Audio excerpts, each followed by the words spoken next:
కాళహస్తీశ్వరుడు దర్శనం అయిపోయాక మేమైతే స్టార్ట్ అయిపోయాము గుడిమల్లంలో ఉన్న పరమేశ్వరుడు దేవస్థానానికి. శ్రీకాళహస్తి నుండి గుడిమల్లానికి అరౌండ్ 36-37 కిలోమీటర్స్ ఉంది. 1 అవర్ పడుతుందన్నమాట వెళ్ళడానికి.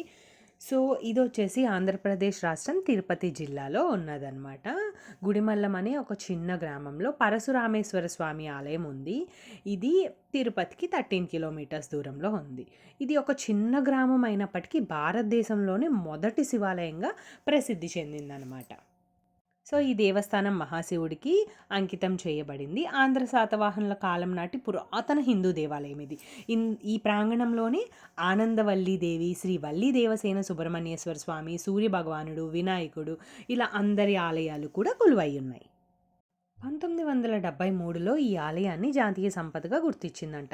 మన తిరుమల దేవస్థానం కంటే ప్రాచీనమైన ఈ దేవాలయము ఇందులో ఉన్న లింగం ఏమైతే ఉందో, ఈ ప్రస్తుతం ఉన్న భవనం చోళ విజయనగరం రాజుల కాలం తర్వాతదంట. అంటే శిల్పం ప్రతిష్ఠించిన తర్వాత 1000 సంవత్సరాలకి గుడి నిర్మించారు అని చెప్పేసి అంటారు.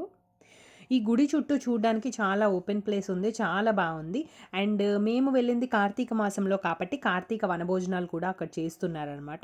సో వస్తున్నప్పుడు ఈ వీడియో క్లిప్ అయితే నాకు చాలా బాగా అనిపించింది. అక్కడ వాటర్ అలా ఫ్లో అవుతున్నాయి. చాలా చిన్నదేనమాట. సో ఇది ఒక పల్లెటూరులో ఉండడం వల్ల చుట్టూ చాలా బాగుంది.